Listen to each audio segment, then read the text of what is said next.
मित्रों, आपको सबसे पहले बता दूं कि हिंदू धर्म में अगर किसी की मृत्यु सूर्यास्त के बाद होती है तो उसके शव को रात भर घर पर ही रखा जाता है और अगले दिन उसका दाह संस्कार किया जाता है। इसके अलावा अगर किसी की मृत्यु पंचक समय में होती है तो उसके शव को भी कुछ समय के लिए घर पर रखा जाता है और जब पंचक काल समाप्त होती है तो उसका दाह संस्कार किया जाता है, क्योंकि गरुड़ पुराण में बताया गया है कि अगर सूर्यास्त के बाद अथवा पंचक समय में किसी मृत शरीर का दाह संस्कार किया जाता है तो उसे मोक्ष की प्राप्ति नहीं होती। इसलिए अगर कोई रात में मर जाता है तो ऐसी स्थिति में लाश को लेकर श्मशान घाट नहीं जाते हैं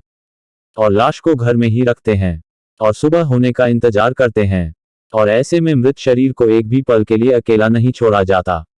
और कोई ना कोई व्यक्ति रखवाली के लिए मौजूद होता है। मृत शरीर को अकेला नहीं छोड़ने का सबसे बड़ा कारण यह है कि अगर शव को अकेला छोड़ दिया जाए तो हो सकता है कुत्ते बिल्ली जैसे जानवर उसे नोच खाए, और गरुड़ पुराण की माने तो ऐसे में मृत आत्मा को भी यमलोक के मार्ग में ऐसी ही यातनाएं सहनी पड़ती है।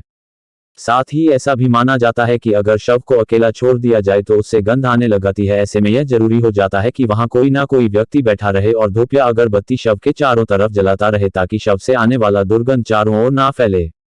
गरुड़ पुराण में भगवान विष्णु गरुड़ जी के पूछने पर कहते हैं, हे पक्षीराज, इन सब के अलावा अगर किसी की मृत्यु हो जाती है और उसका कोई भी संतान उसके पास नहीं है तो ऐसे में भी शव को घर पर रखा जा सकता है जब तक कि उसका पुत्र या पुत्री न आ जाए,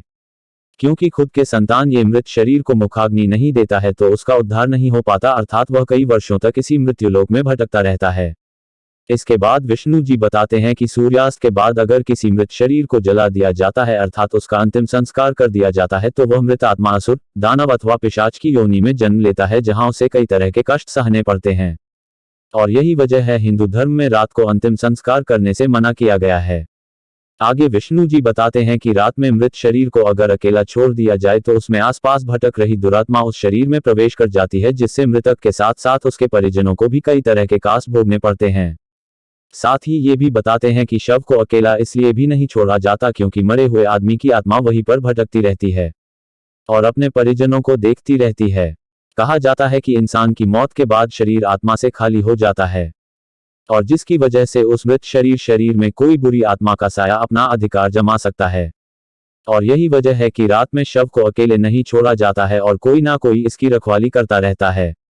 मित्रों, आप इसके बारे में क्या सोचते हैं, नीचे कमेंट कर हमें जरूर बताएं। साथ ही अगर आपको गरुड़ पुराण की ये बातें पसंद आई हो तो इसे ज्यादा से ज्यादा लिखें और शेयर करें। साथ ही अगर आप हमारे चैनल पर नए हैं तो ऐसी ही आध्यात्मिक और पौराणिक कथाओं और वीडियो को जानने के लिए अभी हमारे चैनल को सब्सक्राइब कर लें और साथ में बेल आइकॉन को भी दबा दें ताकि आपसे कोई भी वीडियो मिस ना हो पाए। अब हमें इजाजत दें, आपका बहुत बहुत शुक्रिया।